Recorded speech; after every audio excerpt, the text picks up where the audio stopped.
Thank you. Thank you. Let me turn this on.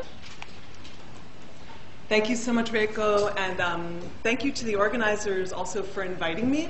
This is my first Evolang, and I have to say it's by far the most interdisciplinary conference I've ever been to. It's quite extraordinary. It's also that fact of this interdisciplinarity that makes me extremely nervous about giving this talk. So that might be too loud. Can you guys hear me in the back? I know there have been some auditory problems today. All right. So the question of what's special about different aspects, different domains of human behavior has been around for a very, very long time. And while the cover art has changed over the decades, the general issues have largely remained the same. And about what is special about different aspects of the mind and about language in particular. In my talk today, what I'd like to try to do is to describe my research and other people's research on infant learning, about the mechanisms of infant learning. And I'm going to try to suggest that studying infant learning can provide us with a bridge between specificity and generality, can provide us with some hopefully new and possibly useful to you ways of thinking about what's special about language and what might not be so special about language. So here's an overview of my talk. I'm going to overview a lot of studies and give you almost no information about most of them. All the work I'm going to talk about today is published. But hopefully during the wine or the excursion or something, you can corner me if you have questions about details of a particular study. What I'm going to try to do is this. I'm going to suggest to you that infants possess powerful learning mechanisms. I think this is actually now remarkably no longer controversial, which makes me very happy because this used to be a fairly controversial statement, but I'll still provide some evidence. Then I'm going to suggest that these mechanisms are both domain general in terms of their computations, but also domain specific in the ways that they interact with input domains and the output of learning. I'm going to further suggest that the kinds of patterns that infants find easier to learn may have influenced or are maybe related in some way to the types of patterns we observe in the languages of the world. And finally, I'll return to the question of, given all this apparent quasi-generality, some speculations about what might make language learning and language learners still quite special. So let me begin with learning. We all sort of take learning for granted, I think, because it's ubiquitous. And I'm going to try to dissect learning a little bit in this talk. So my own work has been largely focused on learning mechanisms. What are the means by which infants or other learners extract structure from the environment? But I want to point out at the outset of this talk that we often forget about two other really important aspects of learning, namely the input to the learning process and the output of that learning process. And during my presentation, I'll come back to this point to suggest that when we consider not just the mechanisms in isolation, but how the input is perceived and represented and how the output is perceived and represented, we come to a more nuanced view of how learning unfolds. All right. So let me begin with one type of learning that, as Reiko said, I've been studying for a rather long time. And that, again, at this point is relatively uncontroversial, but I'm going to introduce you to it regardless because some of you might not be familiar with these ideas. One aspect of learning that seems possibly to be quite useful to infants is the ability to track patterns of tokens, patterns of events or elements in the input. This is often termed statistical learning. I consider it to be just one form of statistical learning, as you'll see from throughout this talk. But in my own work, I first started thinking about this idea when thinking about how babies break into language. Because when we speak to infants, we don't talk like this. There are no little pauses between words and speech, even speech to babies. And my own personal experience in Kyoto certainly bears this out. There is this sort of babble of language flowing all over me, and occasionally I'll pick out, hi, or some other word from the Japanese flowing over me. But for the most part, I have absolutely no idea not only what people are saying, but where the words lie. And in my work in graduate school with Dick Aslin and Alyssa Newport, we explored the hypothesis that part of how infants might figure out where words begin and end in their native language, a necessary precursor to acquiring anything more interesting about language, like what words mean or how words combine into syntax, how words fall into lexical categories, syntactic categories, you first have to find which sounds are words. And we hypothesized that one way that infants might do this is by tracking the probability of co-occurrence of syllables in the speech that they hear. So to use a now quite overused example, if you take the two-word sequence in English, pretty baby, how is an infant to know where the words are? That could be just one long word. It could be three words, pretty be. It could be two words, pretty be, and so on and so forth. How are infants to figure out that pretty is a word and t-bay is not a word? And it turns out that if you compute the statistical probabilities with which, for example, pr is followed by t, or t is followed by bay, or indeed how often t is preceded by pr, this works in both directions, that you won't get it right all the time, but the probabilities point you towards word boundaries. So more often than not, two syllables that predict each other reasonably well are going to fall inside a word. Two syllables that don't predict each other reasonably well, like t-bay in this example, are going to span word boundaries. And in studies, in our original work, we tested this hypothesis by playing babies languages that sound like this.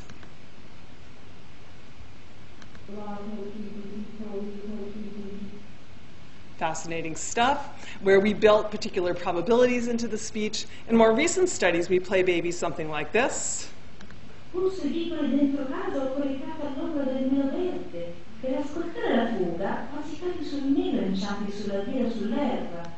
Italian speakers in here might notice that that is grammatical but slightly semantically weird speech. The idea here is that what we're exposing infants to is continuous speech that contains no cues to word boundaries other than the statistics that we've built into the speech.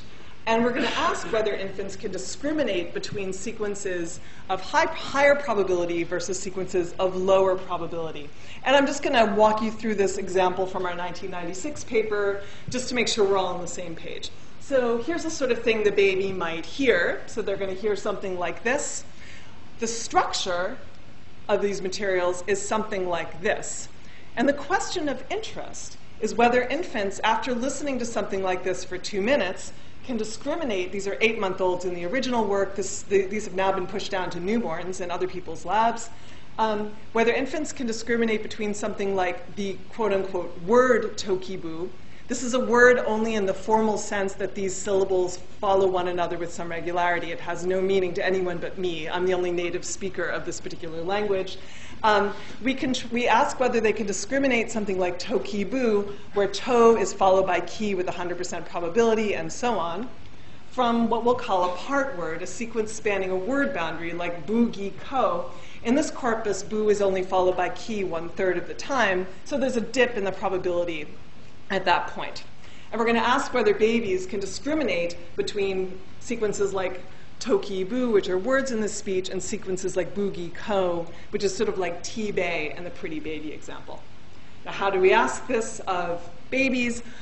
Most of the studies I'm going to talk about today use a very standard method called the Headturn preference procedure. For those of you who don't hang out in baby labs, I'm going to walk you through it just so you believe me that we can get reliable behavior out of infants. The idea behind this method is that we're going to exploit the infant's interest in different test items as a function of what they've learned during training. So for the first 2 minutes of this particular experiment, the baby's sitting on her parent's lap, and she's listening to toki boo boogie ko babu pu toki boo go la boo. It's very scintillating. After 2 minutes, she'll have heard go la boo 45 or 90 times, depending on the experiment. She'll get a little bit bored.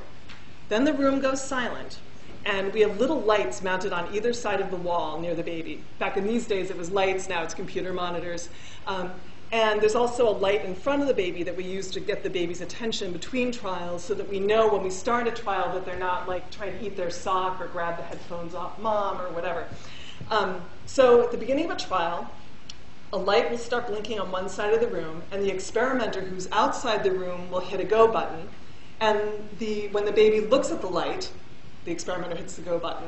And the computer monitor on that side of the room will start to repeat one of our test items. So the baby will hear something like, toki-boo, toki-boo, toki-boo, and it keeps going as long as the baby orients towards that light. When the baby looks away, the baby has 2 seconds within which to look back. If the baby stays looking away, then the next trial starts with the central blinking light. So let me just show you a little video clip of this.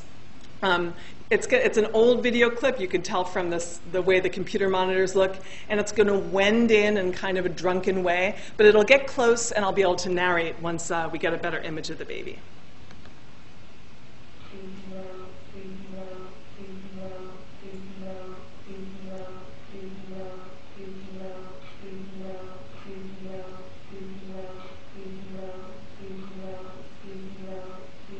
Okay, center light. Side light.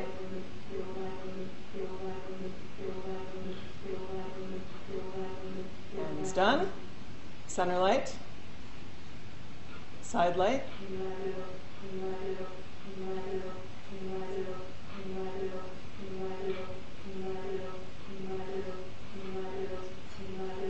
He's done. And the study moves on. Okay. So using this method, we've been able to show that with a variety of language stimuli, infants are able to discriminate after just a couple of minutes between sequences with better internal statistics versus sequences that have weaker internal statistics, either spanning a word boundary or actual words from the speech that have lower internal probabilities. But babies can do more than track these tokens. They can do more than remember particular syllable combinations. They can also learn patterns of types. This is what is more typically called rule learning in the literature. I'm going to refer to it in this talk as learning patterns of types. And the idea here, I'm sure many of you are familiar with it. In fact, this kind of task has already shown up at the conference. In Gary Marcus's original study, babies were trained up on sequences of syllable triads where the particular identity of the syllables changes from one sequence to the next. So they might hear ga-ti-ga, wo-fe-wo, li-pa-li, something like that. What remains constant is the pattern of types, that the A's, the same syllables, are on the outsides and there's a different syllable in the middle. The tokens change on each presentation. And the really interesting thing about this aspect of learning is that here babies are able to generalize beyond the specific tokens that they've heard. So they're able to recognize novel sequences that follow the same type pattern. In this case, that follow, say, the same different same pattern or the same different different pattern. So they're generalizing beyond the tokens and recognizing the types. So there's been a lot of interest in whether these learning mechanisms are just for language, just for speech, or are they available for learning in different domains, right? It's a very basic kind of question to ask. Are these learning mechanisms solely for language, or are they available more generally for learning in other domains? The answer is that they are not specific for language, but note my little asterisks, and then I'm going to say there'll be caveats forthcoming. Those of you who know this literature well know that I'm glossing over a lot of stuff here. But the general pattern of results is that infants seem to be able to track tokens and or types across a lot of different types of input. So here's one example where infants are tracking tokens.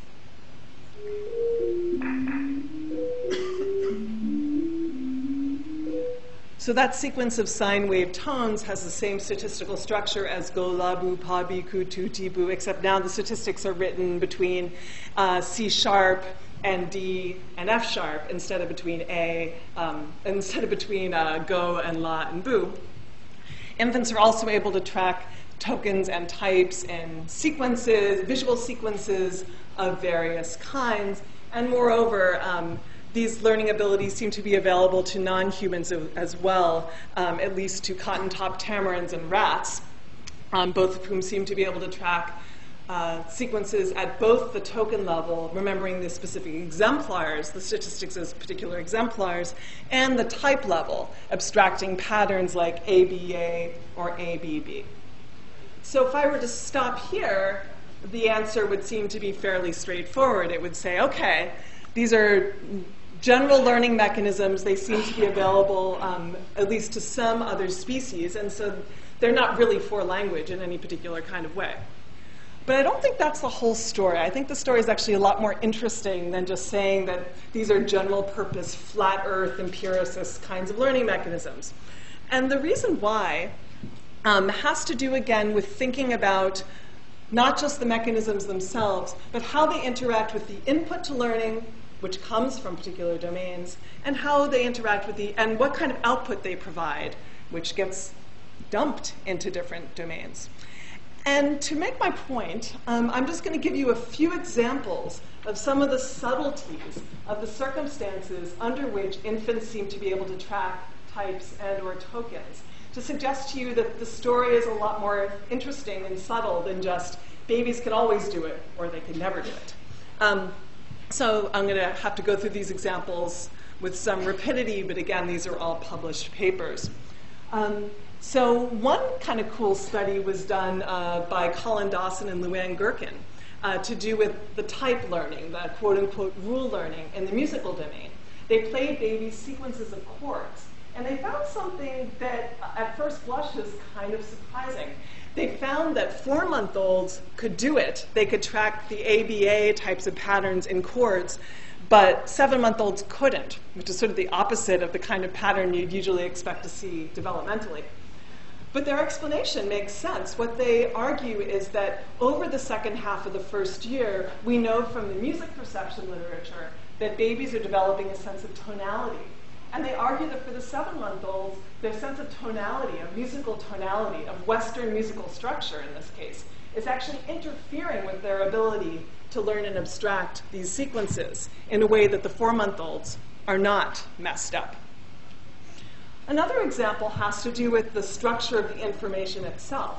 So in a recent paper by Eric Thiessen, what he argues is that in both the linguistic and the non-linguistic domain, redundant cues seem to really help. He is able to show that in the non-linguistic domain, if you add redundancy, more than one cue that's correlated, infants are able to track the ABA types of patterns. But that ability goes away if you strip away some of the redundant cues. And he finds the exact same thing for linguistic stimuli. If you strip away some of the redundancy across the syllables, the redundant cues to the ABA structure, then babies fail even in the linguistic materials. So the structure of the input really matters. And a related point has to do with the way babies perceive the input in the first place. Is my sound going in and out? Is it annoying? Do I have to do something, like have them fix it? Okay. Just raise your hand if it gets annoying. I'll call on you. So in order to learn, a learner must be able to perceive the input to learning. You can't track the statistics of something that you can't perceive. And so we did a number of studies in the music domain where we can actually manipulate certain features of the input more easily, showing that depending on how learners perceive the input, they learn something different. So if you take a sequence of tones like the one I played you before, the that thing, you can actually track 2 different types of sequential statistics in there. You could track how often F sharp is followed by C sharp, which is what I said earlier. But you can also track how often an ascending perfect fourth is followed by a descending minor third. You could track the relative pitch information. It turns out that when we played a corpus of tones to adults and babies, they learned totally different things. It turned out that the adults tracked the relative pitches. The adults were tracking the probability that an ascending perfect fourth was followed by a descending minor third, but the babies were tracking absolute pitches. They were tracking the probability that A is followed by C sharp is followed by B flat. So because they had different perceptual primitives going into this, then they found they might have used the same statistical learning mechanism, but they learned something totally different. And we found in subsequent studies that if we changed the structure of the input, we could flip around what babies were tracking. So for the adults who like to track the intervals, we found that if we made our materials more tonal, any of you who are music people will understand this better than others, I apologize. The original materials were atonal in the sense that they didn't have a tonal center. Each pitch occurred equally often. When we rewrote our musical corpus to be in C major, we got the adults to track absolute pitches.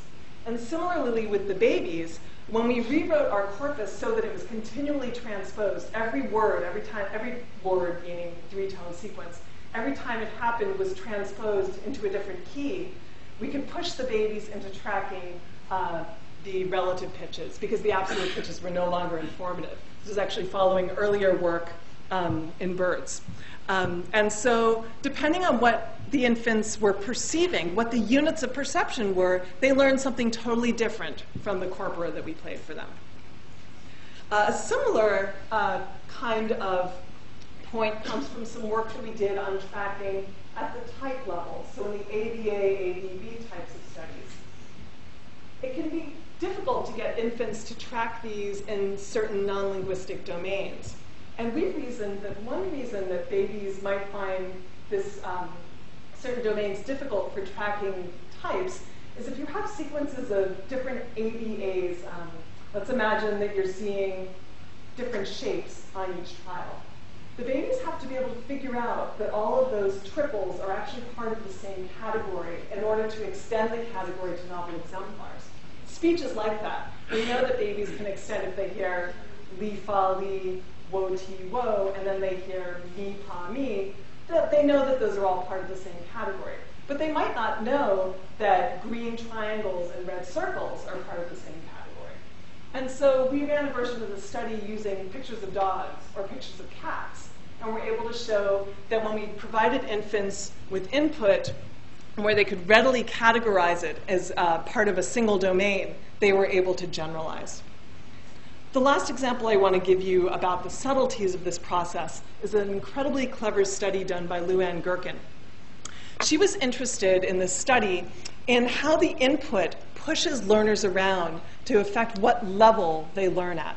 And so she gave babies a task like the original Gary Marcus, we, fo, we, la, ti, la kind of task. And she found the same kind of learning that they had originally found, that babies generalized to novel materials. Then she changed it really subtly so that one of the syllables was always the same. I can't remember what it was. I think it was T or something like that. So each triple started with T. Or to be honest, I don't remember exactly which syllable she manipulated. But what she did was, by guiding the infant's attention to something that wasn't changing in the stimuli, she led them not to generalize in the same way. So they no longer generalize an ABA type of pattern. They generalize something like a TBA type of pattern. So by the broader point here is that the structure of the input, both in terms of how it's structured and how infants perceive that structure, can radically change what infants learn. So learners' representations of the input are going to determine what they're going to learn. If the input is structured like language, they're going to learn something more like language, even if it's the same learning mechanisms. So I think it's a bit of a conceptual fallacy to even talk about general learning mechanisms when the structures of the domains and the perceptual abilities that track those domains are so very different from one another. Okay. So this brings me to the third point, the third piece of the talk, which is the learnability piece of the talk. And what I'm going to talk about now is the idea that is shared by others as well, that part of why languages show certain similarities across the world has to do with similarities of infant learning mechanisms. That is, the hypothesis that it's possible that the kinds of things that infants are good at learning may be the kinds of things that tend to recur in the languages of the world. That is, that there might be a role for human learning abilities, and in particular, infant learning abilities is what I'm going to talk about, in shaping the structure of natural languages. So to try to make this argument, there aren't a lot of studies out there looking at how infants learn novel systems that are either like natural languages or unlike natural languages. And there really are very few studies out there that try to extend this to non-linguistic systems. So I'm going to present just two studies from my lab to try to make this point. The first example has to do with how babies learn about phonotactic regularities.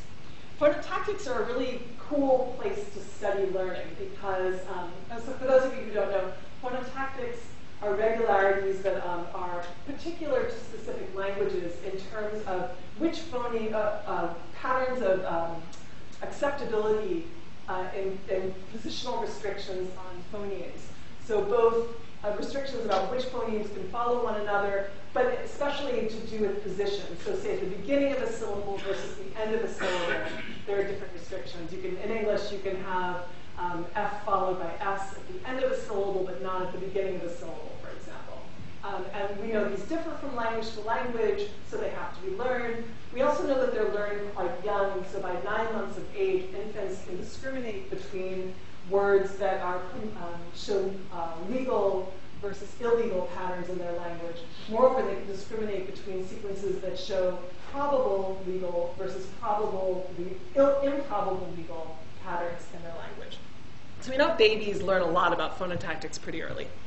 So what we wanted to ask is whether babies are better at learning phonotactic regularities that are more akin to natural languages versus those that are less akin to natural languages.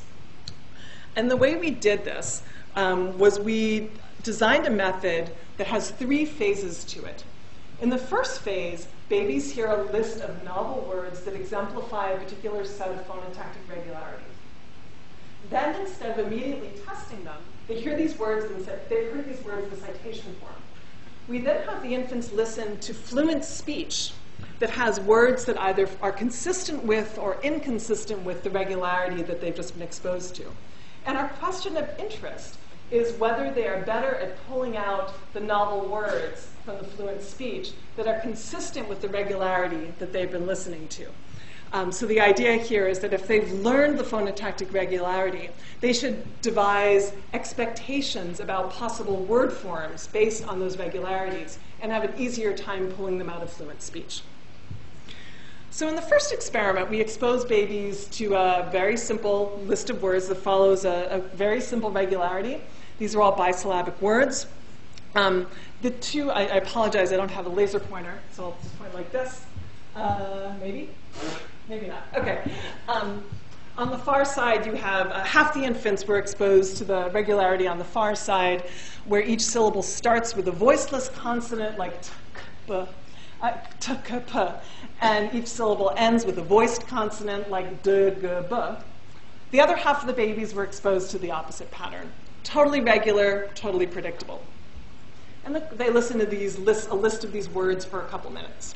And the question of interest is whether infants would learn the pattern they're exposed to, either the one on the left or the one on the right, and apply it to novel words that they're going to hear in fluent speech. So we're going to measure this possible newfound strategy to segment novel words as a function of what we expose them to during that first phase of the study. And the 4 words in our fluent speech, 2 of them are going to be consistent with the pattern the babies have heard, and 2 are inconsistent. So for example, for babies in the far side condition there, the novel word kib-pug is consistent with the phonotactic pattern they were exposed to, and boop-gok is inconsistent with the phonotactic pattern they were exposed to. Opposite pattern for the other half of the babies. And what we found in this first experiment was that infants were actually able to use what they learned about the phonotactic patterns to segment the novel words. And they discriminated between the items that were consistent with the pattern they heard at the beginning of the experiment versus words that were inconsistent with the pattern they heard at the beginning of the experiment. But how did they do it? Well, there are 2 possible kinds of information that babies could have learned in this task. One possibility, the way I wrote the phonotactic rule, has to do with voicing. So it has to do with a generalizable feature of the input, which is what seems to matter for the most part in phonological systems in natural languages. They care about generalizable patterns. But it's equally possible that what babies learned was restrictions on specific segments. So they could have learned, option 2 right here, which is that syllables have to start with t, k, or p, and they have to end with d, g, or b for the babies in that condition. And the study I've already shown you is equally consistent with both of those possibilities. So we wanted to ask, what do babies do? Were babies learning based on some generalizable type of feature representation, or were babies learning based on restrictions on particular segments? So we ran another experiment, which is very similar, except that we mixed around the phonemes so that now babies couldn't possibly learn by generalizing a phonetic feature, an acoustic feature, whatever you think voicing is. Don't have a stake in that debate. They have to, if they're going to learn this, they have to learn it by memorizing or acquiring restrictions on specific segments, where d can go, where k can go, where p can go. But other than that, this experiment is identical to the previous one, and we have the exact same test items as well, same segmentation task and same test items. So if babies are able to learn this by tracking particular segments, they should do just the same as they did in the previous experiment. However, they fail to discriminate. So the infants did not show any evidence to us that they learned anything about the patterns that we gave them to learn when those patterns were written as restrictions over specific segments, as opposed to something generalizable about the acoustic or phonological structure of the input. These studies suggest that at least in this kind of, with the task demands of this particular input set, the infants learned when a generalization was possible, but they didn't learn when segment identity was critical, possibly because in the latter case there's more to keep track of. It's a lot, it seems representationally easier to have in your head some sort of expectation that has to do with where voicing goes, as opposed to some sort of expectation about where p goes, as opposed to d or t or b. So it seems possible that infants' propensity, the ease of generalizing here, might have something to do with why languages tend to have restrictions that have to do with categories of elements rather than individual exemplars of elements. And indeed, in a recent paper by Eric Thiessen, he demonstrates a very similar pattern of results in the visual domain, showing phonotactic learning, I have that in quotes, for shapes, for visual shapes, and showing that in generalizable contexts, infants learn more than in contexts where they have to track specific exemplar identity. Okay, so all patterns do not seem to be equally learnable by infants. And of course, at some level, that's totally obvious. But it's interesting to try to ask which patterns are more learnable than others, and does that indicate anything interesting about, for example, why languages might be the way they are. The second learnability example is from the domain, I hesitate to call it syntax with all the linguists in the audience, but from the domain of, I'll call it phrase structure. And in walking through this, I profoundly apologize for the level of oversimplification of the syntax that I'm going to do to make my point. So I hope you accept my apology in advance. There's been interest since the late 60s, early 70s, in doing experiments to try to ask how it is that humans might learn something like linguistic phrase structure. Phrase structure is particularly interesting to people who are interested in learning because we might hear words serially one after the next, but our representations of them are anything but beads on the chain, as you all know. We have expectations about which words and which categories of words clump together. And there's distributional information that might help learners to figure out which words clump together. These sorts of dependencies have been described since the structural linguistics of the first half of the 20th century.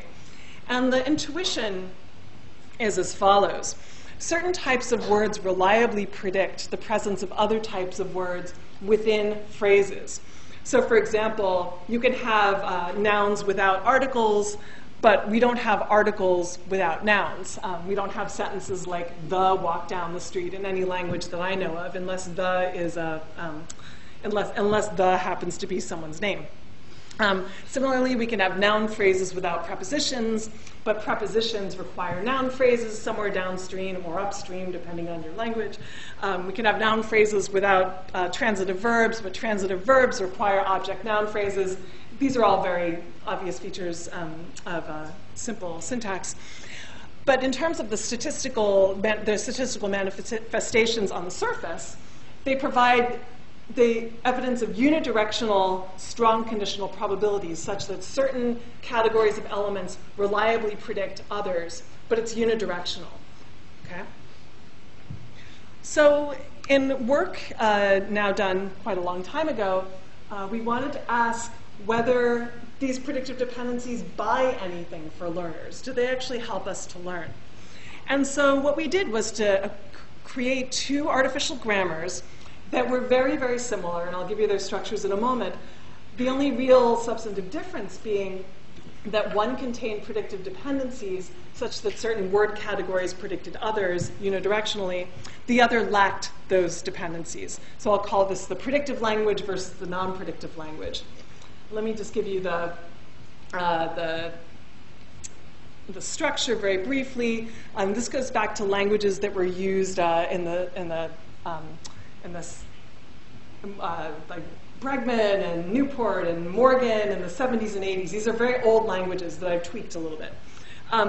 So in the predictive language, let's just focus on the A phrase for a moment.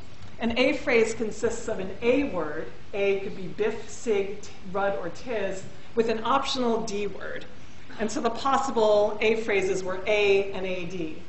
You can notice that this is a head final language, so it's unlike English, which is important because my subjects are American. Similarly, the C phrase can be written out with the rewrite rules as a C or a CG. You'll never have a G alone. So the presence of G tells you that C must also be there. Presence of D tells you that A must also be there. We'll contrast that with the non-predictive language. The non-predictive language is characterized by overarching optionality. So you can have an A word or a D word or both. The only criterion is you have to have one of them if you're going to have an A phrase. So we have actually multiple options for A phrases and C phrases that we don't have in the other language. So this would be like if in English our noun phrase rewrite rule was a noun phrase consists of an optional determiner and an optional noun, which is kind of weird. There's no dependency. There is structure. You still have to have an A phrase. You have to have one of these things there, but the language doesn't tell you which one. And what we did was to create two artificial languages, fairly large ones, where learners were going to be acquiring either a predictive or a non-predictive language. You can see from this simple comparison that in terms of surface structure, they were roughly comparable. And we started by testing adults and children on these languages. And what we found, using an auditory presentation, was that both adults and grade school children did better when exposed to language P than language N. The predictive language learners showed more acquisition of the structure of the language than the non-predictive language learners. Crucially, they had the same test. Everyone had the same test. All the items on the test were equally legal in both languages or illegal in both languages. And the test consisted of novel grammatical or ungrammatical items. Our next question was whether this was just about language, and it turned out that it's not. So here's stimuli from one of our experiments.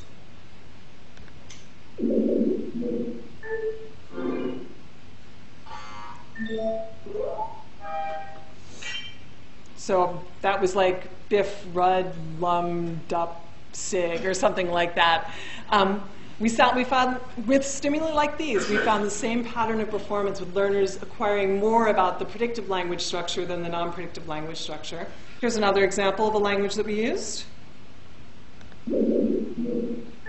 Oh, sorry. That's the same one. There we go.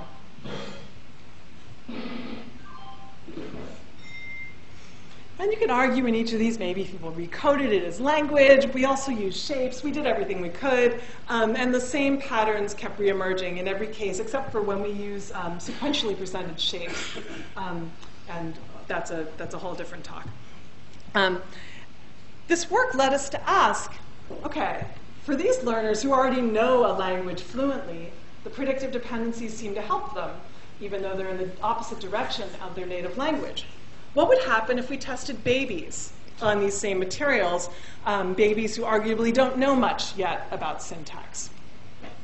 And so we started by simplifying the languages substantially. I have how many minutes? 3 minutes. Okay. Babies learn this, but they only learn the predictive dependencies. They don't learn the non-predictive dependencies. How about that? Which is actually weird because this language seems really simple. We gave them the full language. This is the most complicated language that anyone has ever tested babies on, to my knowledge. And again, they learn the predictive language, but not the non-predictive language. Cotton-top tamarins, I won't go into that. Fine. And interestingly, Bengalese finches show the same pattern. They learn more about these predictive languages, the full predictive language, than the non-predictive language. So if these mechanisms are so general and seem to be available in a lot of domains, then what is it about humans and human language learners? And I'll end with some speculation. Part of what might be special about language learning and human language learners has to do with something that we don't see in a lot of other learning problems, and that is the following. When we're learning, we always have the same language, the same corpus. But as a function of learning, what we learn changes what we can learn next. So let's imagine that we're starting with sounds flowing over us, and we don't know anything about words. Well, eventually, we're going to start to find those words, and then the words can become the input representations that get fed into learning, and then categories of words, and so on and so forth. One of the things that I think might be special about language and about creatures that can learn languages is that learning is a dynamic process. What you've learned at time t is going to affect what you can possibly learn at time t+1 in very deep and dramatic ways. And I don't have time to tell you about these studies, unfortunately, but we've done experiments in our lab showing that babies are able to go, for example, from fluent speech to word meaning, and that the output of one of those learning processes can serve as input to the next over the course of a single experiment. Or similarly, that infants can go from learning about word sequences to learning about the meanings of lexical categories, again, over a single learning bout, over a single learning experience. And so it could be that part of what is special, I apologize for having to skip all of this, but I can answer in the question period. What might be special about language learning is that you don't learn and then stop. It's not like your experiment ends. You're always learning. And what you've learned before is going to deeply change the way that the kinds of input representations that you're able to use for subsequent bouts of learning. So let me end by suggesting that we can talk about general learning without hopefully being accused of being flat earth empiricists. That learning mechanisms themselves, the computations might be domain general, but those learning mechanisms are embedded within systems that infants are trying to acquire, systems that have different forms of input and where the output can then become the input to subsequent learning. The constraints on this system are only, I think, just beginning to be understood. To use words from Simon Kirby's talk this morning, I don't know whether they are weak constraints or whether they're third-party stuff that's coming in there. But I think answering those questions could be extremely interesting. And finally, it may be something about the dynamics of being able to learn from one's own learning that might be part of what makes language and language learners so amazing. So thank you very much for your time. Before I end, would like to thank the people who actually did the work. and the people who paid for the work. And of course, we couldn't do any of this without the infants and their families, so we thank them greatly. Thank you.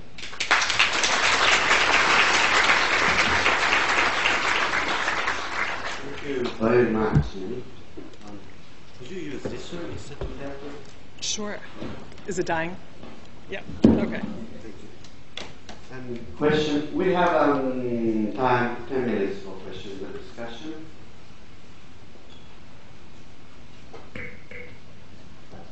Very nice. And it's been on out in this literature. So I wanted to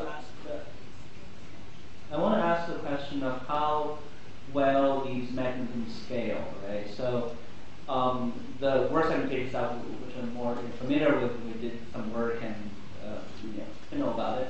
And then there's also other work, more recent, I think, in speech learning literature, Johnson, Tyler, and so on, showing there's some empirical conditions under which physical learning won't happen or won't be effective, and those happen to be the conditions that you see in natural language. But I won't dwell on that. I wanted to talk a little more about this syntax part.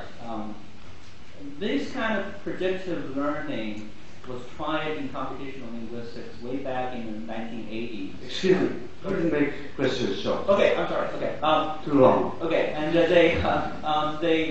they don't really work, which is why computational linguistics moved to parse corpora, so to do learning based on given the learner the target, right? So I want to hear your comments on sort of the robustness of the physical learning, in particular for syntax. I think my answer to that question, briefly, is that the claim here isn't about sufficiency. The claim is about getting the system rolling. And so if these sorts of mechanisms can allow infants to start to find the right pieces, begin to find the right pieces, even if it doesn't get them the whole way, then I think that would be very interesting. And the difficulty, I think, in both the word segmentation literature and the syntax literature is we can computationally specify how good some mechanism, how well some algorithm might do, but we don't really know how well babies do, right? And so I think as we get a better picture of the circumstances under which babies can and can't learn, then I think that's very helpful. In terms of scaling up, all of our work now in segmentation is done using natural languages like the Italian materials that I showed you, that you heard a little bit about, which are rich natural language input. So I'm feeling more confident about infants' abilities in that domain. In the syntax domain, I think the jury is willing to find out. Thank you. What's the sign? Well, beautiful talk. Thank you very much. I'm Nori Bosani from Kyoto University, and so probably it is out of your scope, but so the baby learning is a kind of a normal the development. So, but actually there are some kids like autistic, and in that case, some of them can fluently speak or learn the word or grammar, but they sometimes don't understand the kind of the context of that kind of thing. So, and how can you comment on that? So, what kind of approach would be possible? Yeah, we started to study different children with developmental disabilities. We have a published paper investigating these exact the gola, rupavi, kututi kind of tasks in grade school children with specific language impairment. And it turns out that those children do more poorly on this task than children with typical development. Interestingly, though, they do the most poorly on the pitch version of the task. The do-do-do-do-do-do is where the kids with specific language impairment really bomb, which is interesting and somewhat surprising. I haven't run the segmentation task on children with autism. There's one neuroimaging paper where people did, and they don't see the same signatures of learning that they see in typical children. we are about to start running some cross-situational word learning tasks on children with autism, which is a different kind of statistical learning task for word learning. And it'll be very interesting to see what happens. So I'm extremely interested in different developmental trajectories with respect to these learning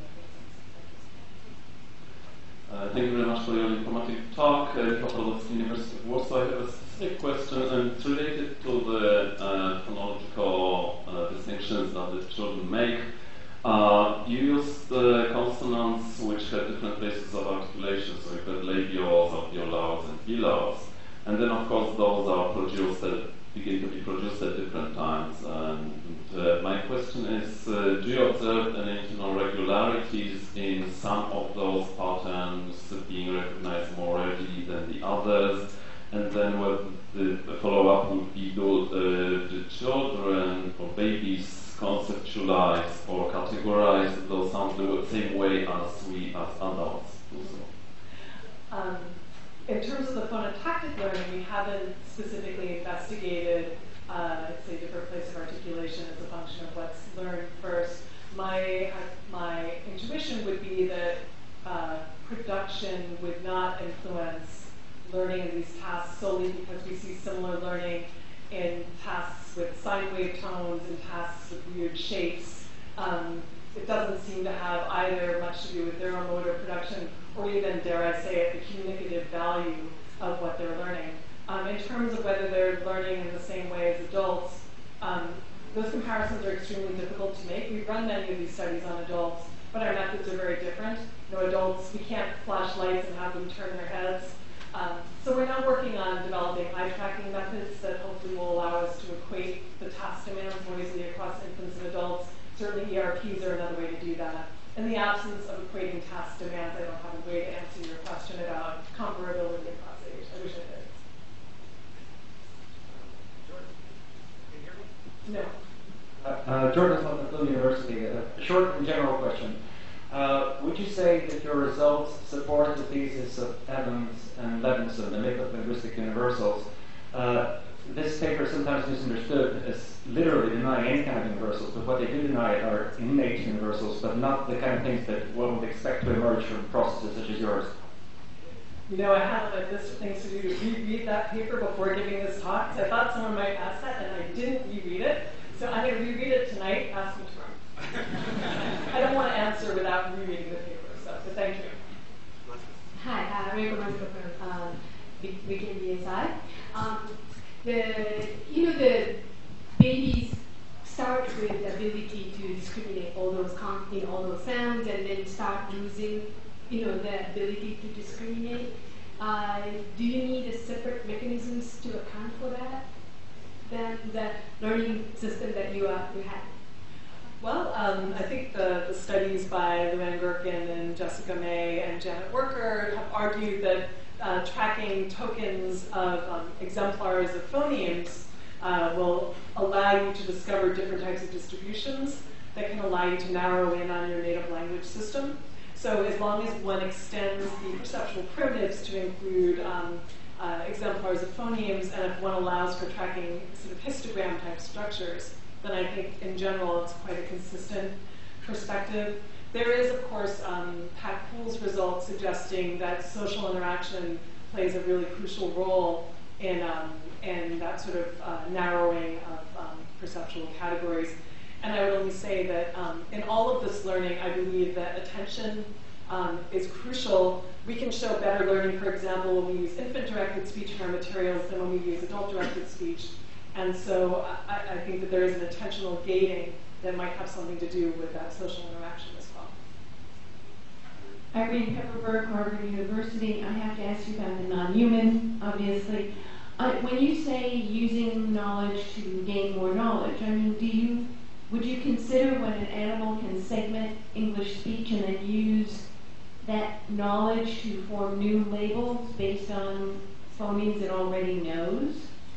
I would if there's evidence that the training had been in fluent speech and not single word, repeated sort of exemplars. In fact, the study I had to jump over was exactly that with babies, giving them exposure to fluent speech and then seeing if they could map statistically good words as labels. If we could show that in a non-human, or if you could show that in a non-human, I would be very compelled. But I would be less compelled if I was hearing words in previously segmented speech. Thank you very much, Cynthia.